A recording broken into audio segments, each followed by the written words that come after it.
of to what degree we reach a safe level.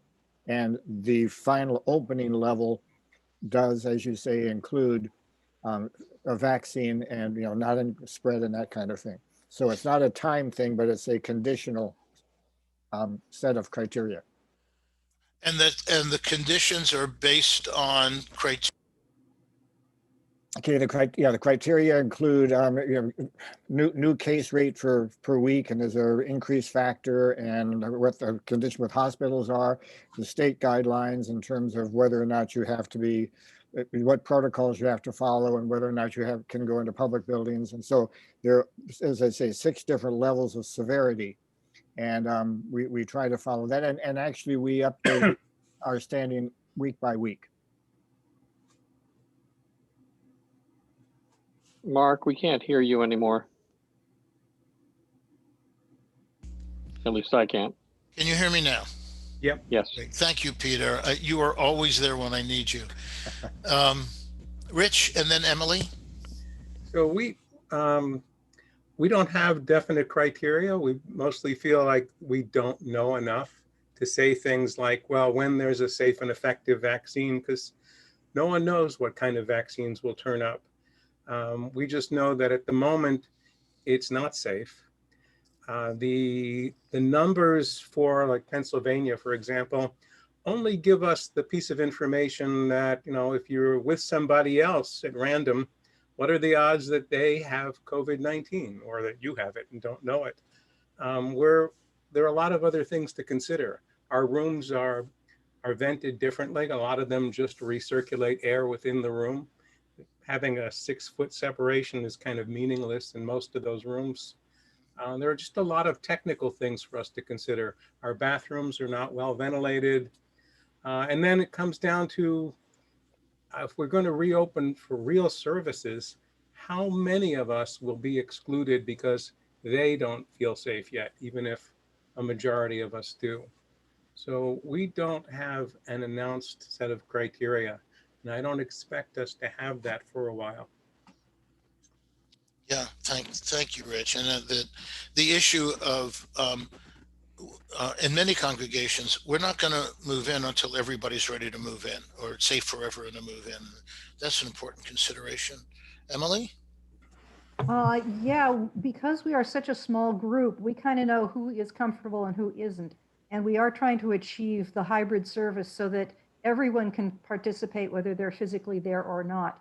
All of our meeting rooms have an outdoor window. We're kind of a narrow building and it's set up that way. Our restrooms do have good ventilation, but we're going to count on people's common sense and level of comfort. Again, it was really important to us to get that tech element up and running before we bring everybody back into live worship, because we just wanted to be inclusive. Thank you, Emily. Catherine, and then Anita, and then Karen. We've decided we will not be back in the building this church year. So we know through June, we will not be there. Through June. Other than that, everything is pretty much up in the air, but we're thinking probably not this summer too. We went to Zoom immediately in mid-March, and we've been fully on Zoom. With our services are mostly live, and then most of our groups are on Zoom. But we've discovered that when we go back in person, we will probably have to continue the remote element, as someone else mentioned, for the people who aren't comfortable or for people who would like to attend but can't. And our tech team is all volunteers, and I'm one. Okay. Yeah, I think we're coming to the realization that virtual services are here to stay. And I know our congregation and many others are really looking at a hybrid when we go back to the no normal, broadcasting services virtually and having people in the building as well. Anita. We are having meetings once a month called our COVID team, where we're going to be deciding, but we have one today, but I feel sure it will be at least through May.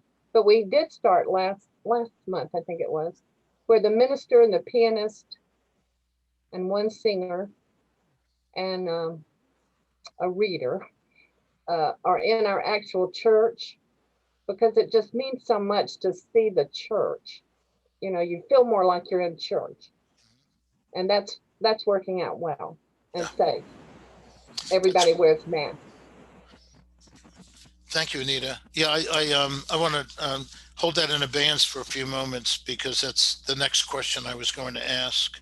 So, but no, it's fine. But thank you for previewing that. Karen, you're muted. Sorry. That's all right. Yeah, a couple things. First of all, we don't. I'm sure that we're not planning to go back anytime, say, before late spring of 2021. But we are in Florida, and now it's getting a little bit cooler here, so that offers us more opportunities to do things outside. We're kind of the opposite of a lot of other places. So we are applying protocols to outside activities and kind of ramping those up. We feel that even when we do go back, say, even if there is a safe and effective vaccine, we will probably go back with some distancing protocols and mask protocols and so on. And, the space in the sanctuary and in the building itself really doesn't accommodate the entire congregation. So we're looking at ways that we can do RSVPs for services, set chairs up in family clusters and so on. But we know we'll only be able to get about 40, maybe 50 people in the church itself any Sunday, for example. So we will have to continue the hybrid program. We are, though, conducting a survey in the next week or so and getting an idea from members of the congregation, who really is very, very eager to go back. And also, a lot of people have said, well, I'd be willing to sit it out for a while if that means somebody else who really wants to be there can be there, as long as we've got the online services. So we want to kind of take do a survey and get an idea of how people are feeling. Karen, why don't you just go? The highest donors get to go first. See how that flies. I do have a question, not for right now, but about the collection plate and donations, and how dangerous that might be to reinstitute that. So if we have time today, if someone has an answer. Okay, sure, absolutely. And my colleague Karen just asked, Karen, if it's possible for you to share that survey. Oh yeah, it's being put together. One of our members is an academic, a teacher. She and her small group, we're part of the reopening task force, are putting it together. It won't have very many questions, but yeah, we can share that. It's not quite finished yet, but could you be good enough to put your email address in the chat, and then folks that would be interested in seeing the survey could email you and ask for the survey when it's ready, and you can just have a list of folks? Sure, I'm going to put it in the chat right now. I'll put my personal email in there. Okay, great. Thank you. With my name. Would you also put in your credit card number as well? Right. That's not a problem. Karen, can you catch us up on the chat? I know there have been a few comments. Yes, I think you've gotten most of them, but there is some response to ways that people are doing the weekly collection. So that's in their text and by phone, and also through the website is what I'm seeing. And then Catherine said that their minister has a virtual background that is the sanctuary and doesn't have to go into the space. And some folks are saying that they do have several people in the space during the service, the recorded service, or live service. That's some people in the space during the live? During the service itself have a minister or musician, or okay. And that's where the streaming is coming from. And then if you could read Sheila's comment. Yes. Yes, I love it. Yeah, Taylor is, we have an end of service slide to remind folks how to text and donate via the web. We also send out a post-service email with a link to the recorded service and an online giving button. Ooh, goodness, I'm gonna have to borrow that one. So yeah, I'm trying to read here. Okay, so there's some comment from Emily about not having the staff, but having a all volunteer group that does all of this work. And then Karen gave her email address. That's all. Great. Why don't we just take a few minutes and make sure that we address Karen's question about the collection plate, since some people did chime in on the chat. There are folks that do it by phone, or you can go onto the website. Yeah, can I just say we do have we do have the way to do that through the website. There were some members that some members of the reopening task force who felt very strongly, especially because in this congregation it's the children who pass the plate, and everyone, you know, would like to go back to that. You know, I personally have a master's degree in public health. And I think it's a really bad idea. Cash, you know, US dollars are actually not paper, you know, they're made from linen and cotton. And they tend to, but the virus tends to last a lot longer on that cloth material that bills are made out of than it does on paper, for example. Yeah. So I think it's a bad idea, but I just wondered if anybody else is doing it, or they were saying, well, we can leave it for 72 hours and not leave the cash in the baskets for 72 hours in the dark and then not go through it until then. And I just, you know, to me, it just is like, why do that? But yeah. Thank you, Karen. Reverend Peter, and then Catherine. Yeah, Karen, what I was going to say before you gave that explanation, back in March, when everything was starting to tumble, and we started off by saying, before we went to all virtual, when we realized we'd have to go to all virtual, we were saying, what do we have to change on Sunday morning to make this work?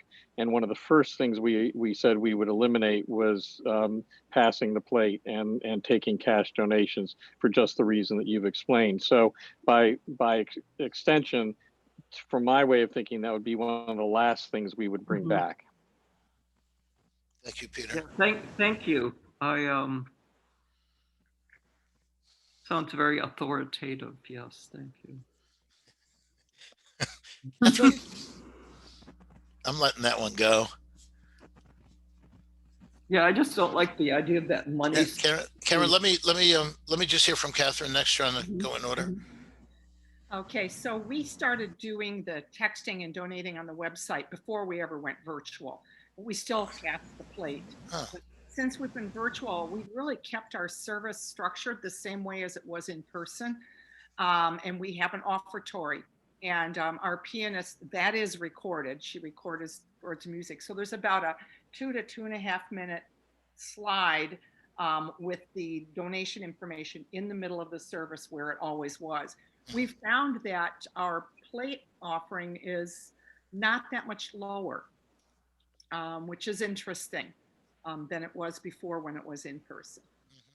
That is interesting. Thank you, Catherine. Let me move on to the next question. Some of you have already addressed it. I know that some of you have a minister or a DRE or a music person or the equivalent that may be now broadcasting from the sanctuary, from the building. Our congregation is now. But besides that, are there any of your congregations where people are either on your grounds or in your building for reasons other than that?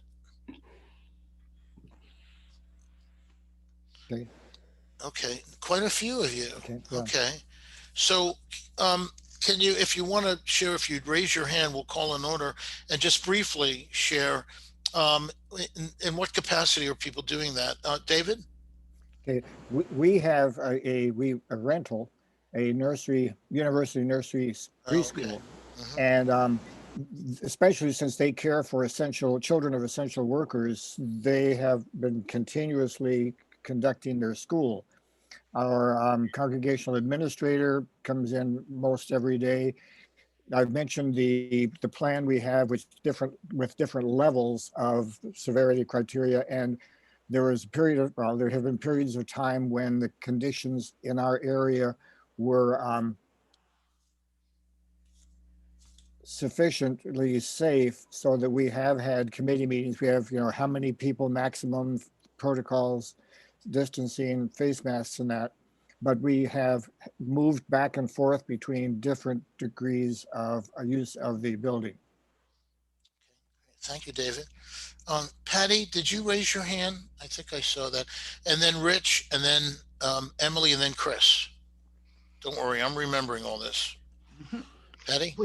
We also have a preschool that rents space from us, and they're there during the week.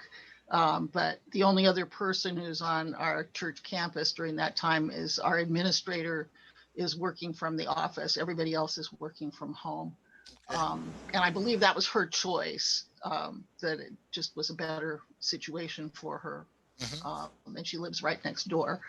But we're just starting to have some outdoor events. We're going to have a parking lot mariachi band on Friday, and a parking lot service next month, assuming that the numbers locally are staying where they are now, which is not great, but not the worst.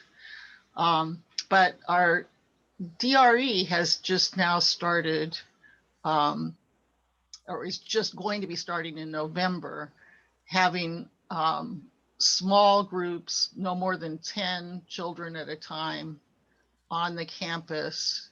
The remote things have not been working well for the kids at all. So this is a new attempt to see how to get them together physically, but socially distanced and masked and safe. Yeah. So that will be an experiment in November, and we'll see how it goes. Patty, remind us, where are you again? I'm in Fresno, California. California. So weather's not a problem. Fortunately, yeah, the weather is not a problem, and the smoke has cleared. We couldn't do anything outdoors for most of the summer because the air quality was so poor. Well, I'm glad it's better. Yeah. Thank you, Patty. Rich? Well, we're a lot like the last two in that the building's mostly empty. We do rent space to a school that is running at half capacity. Our administrator works in the office 5 days a week by herself at her own request. And then the accountant will show up once a week to write checks. I'll show up once a week to sign them. And during the week, an experienced videographer, a member of the church, will show up with people who want to be recorded for the service in the sanctuary. So the minister really likes doing that. Sometimes the music director will do it. Sometimes the worship associate will do it. And so there'll be two people in the 300-person main meeting room, one of them wearing a mask. And that pretty much covers it. The facilities guy is always around, but you never know when, and you hardly ever see him. Yeah. Thank you, Rich. Emily? So I mentioned we're a small group, but once upon a time we were a much larger group, and we have a separate building in which there is a school which contributes greatly to our bottom line. We let them make their own judgment call on running the operation because, again, they are physically separate from us. As to our own building, we grabbed the somewhat bucking bull by the horns and decided to refurbish our building while nobody was there. So yeah, people have been in it, but they were workmen, a consolidated small group that did a lot of work. And then our administrator comes in once a week at least sometimes works from home, sometimes at the building. So it's at her leisure. And really, the only other people going in and out are people doing spot jobs on getting us physically back in shape. Mhm. We do have a delicate situation with one of the support groups. It is extremely confidential. The members belong to a very insular religious group, and we have to respect their privacy. They have been meeting outside safely and respectfully, but wish to come inside because of the cold weather. And that for us is a challenge. We probably will remind them of the rules. We'll probably go over sanitization issues, but we are very, very reluctant to tell them no, because we know that our neutral facility greatly helps the quality of life of this particular very insular group, which happens to come from a very hot spot area in our county. Thank you, Emily. Chris, I wrote down your name. Did you have your hand up earlier? Yep. Okay, great, Yeah. please. Yeah, so we actually have two schools. We have a progressive school that's a little bit larger that operates out of, it's a rental and operates out of our lower level. And they do meet, not full capacity. I'm not sure if it's quite half, but they still do meet daily. And then we have, as part of, our DRE actually started, it's a nature preschool that meets 3 days a week. And so they are continuing. They're, I think 10 or less kids, and then there's 2 teacher, and they mask and they distance, and it's an outdoor based preschool. And we've had 2 memorials. 2 of our church members, some longtime members, have passed during the course of COVID. And we had 2 outdoor memorials for them that were distanced and masked, which we also recorded, but those were done on the premises. And then our staff members, usually we have 6 people on staff, plus an intern minister, and she comes from Milwaukee, so she comes, I think, 1 day a week.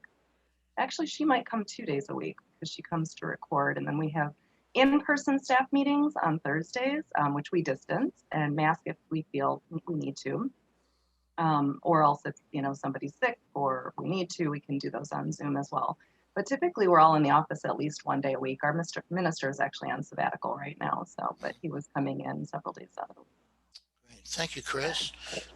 2 more comments. Chela and then Nancy. Yeah, so not unlike other congregations, we also have a nursery school on the premises. There are some staff members who will be in the office from time to time, the minister, the bookkeeper, administrator. But our building superintendent has been able to actually catch up on various projects, so he's in the building almost all the time. And so this has been a good time for him. But in addition, we have an events manager who was, just on the verge of launching a pretty ambitious marketing towards wedding planners. And just because our site has, really lovely grounds when COVID hit. But so he's been arranging other rentals of the building as possible, rentals as well as community uses. So for instance, we'll be having our second Red Cross blood drive in December. We had one in August. And so that just felt really good. People in the congregation were delighted that we could use the building that way. And then there was, I don't know, a television commercial crew that rented most of the building for a month. And so, so what happens after that is that the building superintendent, who also does the janitorial work, has, a really high level of janitorial cleanup after the building is used by others. And so I think what his method has been is, when possible, is to, as somebody else has said, let a 24-hour period or 2 days go by just for any potential lurking coronavirus, to desiccate and go away. But so there have been a few rentals and other community uses. Thank you, Chela. And Nancy. Just real quick, we've had groups meeting on various places on our grounds, pre-scheduled. One of those groups is really pushing us to move inside. We've got all the criteria and guidelines set up, but we just haven't made the decision to let them do that. But our DRE has had great creativity. We had a chalk the lot, and physically distanced parking places were decorated by families. We're having a pumpkin carving this weekend, and then we're having a trunk or treat. And the only other use is that we are a polling place, and we decided to let them come in, but they will pay for the cleaning afterwards. Thank you, Nancy. I know there, Karen, can I want to call on you, but can I ask you to be brief? Because one thing I would like to do before we adjourn today is share a PowerPoint presentation that I created to give you an idea of what our congregation is doing, and then have an opportunity for people to share plans that they may have in place. So Karen, go ahead, please. I'll be very brief. We do have a Church of God congregation that meets once a week on Saturday. They clean up after themselves, but we also have a cleaning crew that comes in.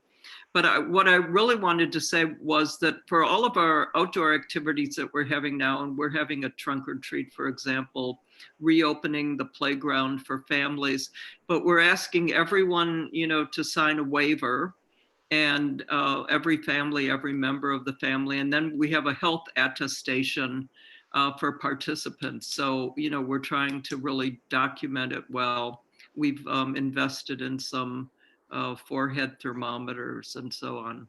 So we're trying to pull all that together, and it's kind of burdensome documentation, but we think it's important. Thank you, Karen.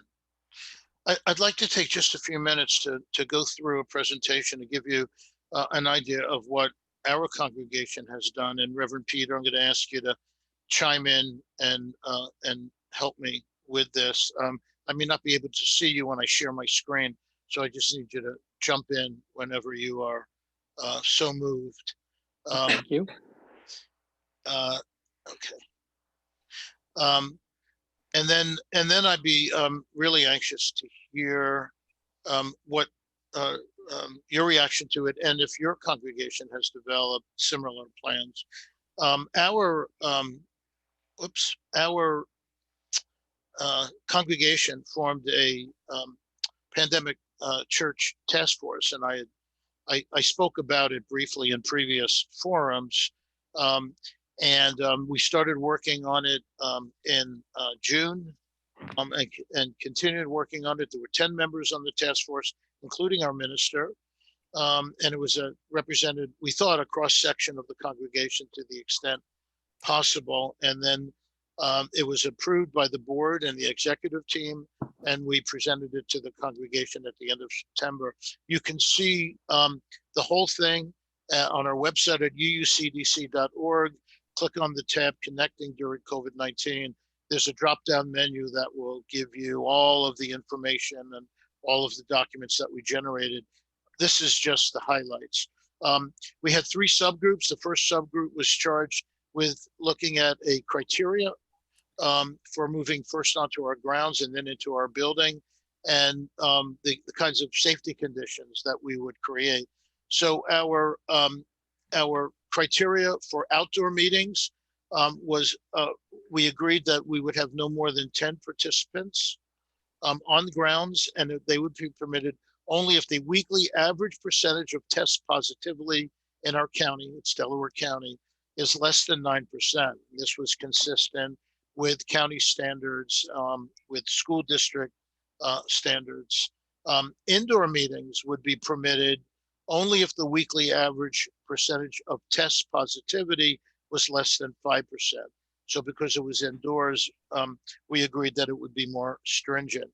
And we are limiting the number of participants in the building.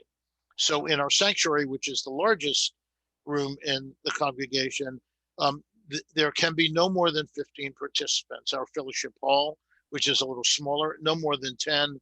And in our McLennan room, which is our probably largest conference room, no more than 7. And that's based on the square footage and the ability to arrange chairs that are at least 6 feet apart. We created conditions for holding an outdoor meeting. Pretty strictly, the meeting has to be held at the time and place as scheduled for the group by the church staff. Only participants who have agreed to the covenant and completed the health questionnaire may attend, and the meeting leader is responsible for making sure that everyone returns their health questionnaire, and participants are responsible for monitoring their health and should not come to the meeting if they have a fever, cough, shortness of breath, et cetera, similar to the disclaimer that most, if not all of us, have signed if we've gone into a doctor's office, for example. So really on the honor system. Mark, do you want to just elaborate on the covenant just briefly? I do have that as a slide, Okay. Peter, and I'll read that real quickly in just a few moments. Thank you. If it's determined that a participant at the meeting presents with symptoms or acknowledges one of the items above, then the meeting leader will request that they leave the meeting immediately. And if they refuse, we don't anticipate this happening, then the leader has to end the meeting, send people home, and notify our church staff contact to inform them of the issue. Again, we don't anticipate that happening, but we tried to take in every event, every possible issue that might arise. Participants will not enter the church building if they're holding an outdoor meeting. They must bring their own chairs or other seating and any personal supplies that they need. They cannot share any of the materials with other participants, and seating will be arranged to allow no less than 6 feet apart to allow for social distancing. And then finally, participants must wear masks at all times, maintain social distancing of at least 6 feet, and refrain from singing or other activities that could increase the risk of transmission. And this applies to the closing of the meeting as well. And a lot of this is based on the recommendations from the UUA. The group leader is to complete a post-meeting form and submit it to the church staff. This is a picture of the outside of our building, and you can see the concentric circles on our drop-off pickup part of our parking lot. There are 3 circles in white and red and yellow with X's, and you would choose the circle corresponding to the number of people attending the meeting, and the chairs would be placed in the X's. So there's no question about where people should be sitting based upon the number of participants, which again cannot exceed 10. It's interesting that we, maybe Peter, about a month ago or so, we made the congregation aware of the opportunity for outdoor meetings and have not had one request for an outdoor meeting, unless that's happened over the last week or so since the last time it was reported to me how many people were meeting. No, So none that I'm aware of. Yeah. So we find that really interesting because we knew that there were a lot of people that were kind of itching to get back on the grounds, but didn't take advantage of it. And the weather has been pretty nice here in the Philadelphia area, so that wasn't a deterrent. We've also created criteria and conditions for holding an indoor meeting, which we're presenting to the board and our executive team. And in addition to the previous steps I listed, participants are not permitted to enter the basement or the lower level of our building for any reason. Only the upstairs restroom may be used. Attendees are strongly encouraged to bring their own chairs, but if not, there will be chairs available, but they must be wiped down before and after the meeting. They must bring any personal supplies that they need. And again, no sharing of materials. Again, the seating will be arranged to allow no less than 6 feet apart. And there will be markings on the floor to indicate the appropriate social distancing. Again, no more than 15 people in the sanctuary will be allowed to participate. Again, they must wear masks at all times, refrain from singing or other activities, and this applies to the closing of the meeting as people depart as well. At the end of the meeting, there's a checklist that I'll show you in a moment that must be completed. Names of those completing the checklist must be noted on the indoor meeting checklist form, and the group leader will complete a post-meeting form and submit it to the church staff. These are the checklists that must be checked off. If hard surface chairs are utilized, they need to be wiped down. If soft surface chairs are utilized, the hard surface of the chair, usually the back of the chair, needs to be wiped down. Chairs need to be 6 feet apart, placed on the pre-spaced lines. You can open windows or doors for ventilation, but no fan use. After the meeting, things must be wiped down with the disinfectant wipes, which are provided. Again, the chairs, close any open doors or windows and wipe them down. Meeting room light switches, the entry banister in our that leads to our lobby, the front door, entry light switches, and in the bathrooms, toilet seat, toilet handle, sink, soap dispenser, door handle, etc. So we're really keen on hygiene, and we expect that people using the building will adhere to these rather stringent but necessary processes. On our website, we do have, you can click on the meeting form that we use to request a meeting, the pre-meeting medical form that must be filled out by all participants, and the post-meeting form that's filled out by the group leader. And this is our meeting covenant developed specifically during the pandemic. Being familiar with and following guidance provided by UUCDC for in-person gatherings on church grounds, and we will add in the building. Only attending in person when we believe we are healthy, maintain social distancing, wear a mask, not attend when we have had recent contact with someone who is ill or tested positive, agree to comply with the rules regarding hygiene, agree to cooperate with public health protocols, and respect individuals' desire for confidentiality in reference to personal health topics. Very quickly, the second subgroup was charged with ways to enhance the virtual experience, and they came up with 3 major areas that they want the congregation to focus on. And that's an increase in activities related to congregational care and pastoral care. And we have already created a program where volunteers are making phone calls and reaching out to members of the congregation. Enhance AV capabilities in the sanctuary, particularly now that our church staff are broadcasting from the sanctuary, and enhance social media presence and website in order to make our current members aware of upcoming virtual activities, but also as a way of attracting new members during a time when it's difficult to attract people to our doors because they're not open. And then finally, our third subgroup was aspirational. And we wanted to imagine a congregation post-pandemic. And so we did it by creating the remarks that the president of the board would make on November 1st, 2026. 5 years from now, looking back at what we did. You can see the entire text again on the website, but these are just the highlights. We took the best of who we were pro-COVID and we combined it with what we learned during the pandemic. We committed to act in ways that brought new meaning to our mission and vision and our way of being together. We moved to a hybrid form of worship services that had a strong virtual service and an in-person component.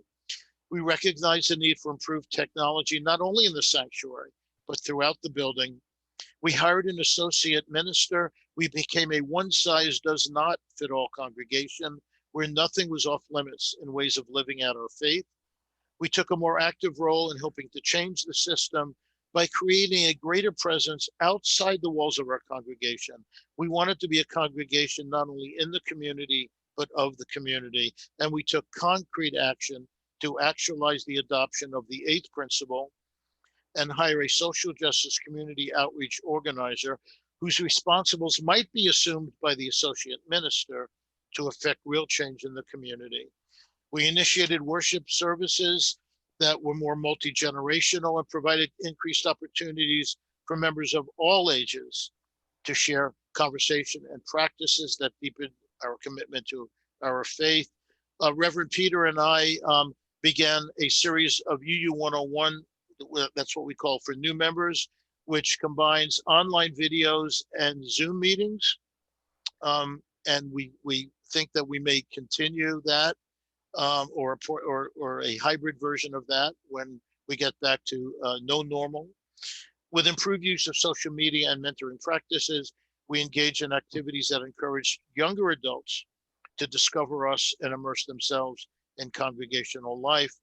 And with patience and perseverance, we encourage the congregation to try new things, knowing that if they didn't work, we would try something else. So we see this as an opportunity to imagine a congregation that will look nothing like the congregation that we had before the pandemic hit. And I realize that was a rather lengthy summary of that report. You're welcome to take more time to look at it on our website. Questions, reactions, in the few minutes we have remaining, plans that your congregation has either put into place or envisioned for when the time is right? Maybe call on Carrie and Sherry in case they have something to say since they can't raise their hand. Okay, please. So Carrie or Sherry, anything to share or react to? I don't think at this time. I mean, I think it's interesting because we've also been doing Zoom since March and we really had no one in the building other than our new minister who started in September, and she does the service from there via Zoom. Other than that, we don't really have anyone in the building. So, you know, a lot of this doesn't apply to our congregation. I guess that we're not having to worry about people in and out of the building. Thank you, Carrie. Others? Patty, is your hand up? Yes, please unmute. One thing that I forgot to mention earlier is that we probably had 6 Black Lives Matter vigils outside our church during this time.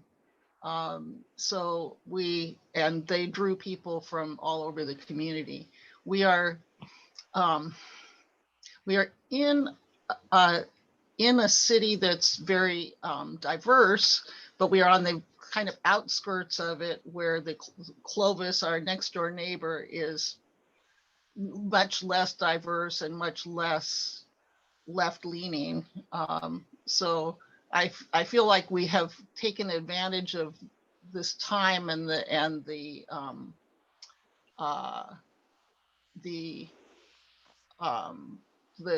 needs in the community to perhaps reach out to people that were not aware that we were there. We do fly a large Black Lives Matter banner that we've had for several years with mixed reaction from the community, let's say, but more to the positive than the negative. So yeah. I feel like it has made a difference that because there's other things we couldn't do, we were able to do that. So I like the forward-looking vision that your church has. Thank you. I just want to, I see, and I'm stealing your thunder, Karen, but Rich Mainline is doing similar things on paying for a porta potty. So Reverend Peter, if we do have people who don't want to do outdoor meetings, they can just walk to the Mainline church and use their porta potty. Sounds right? Like a plan. You know, it's only 8 miles. Not bad. And then I know that Emily asked about social media, and we are going to be hiring a part-time social media strategist to create a more effective presence and outreach via various platforms. Chela, and then Rich. No, sorry, not me. Oh, is your hand still up from before? I'm sorry. Oh, that was my fault. Okay. Oh, Rich? We've, I mean, we're doing the usual social media stuff and trying various things to get better at it. One thing we've been doing is posting sermon promos each week. Whoever's preaching around Tuesday, Wednesday, they record a 2-minute video saying why this service is important, or why it's important to you, or why it's important to them. Mm-hmm. And we boost that on Facebook, and we get drop-ins. And so we're trying to make the web page as sticky as possible. We ask people to just sign their name to let us know they're on the live streaming page on Sunday morning. We have a visitors table Zoom that's separate from coffee hour, because coffee hour is just as intimidating on Zoom as it is in person.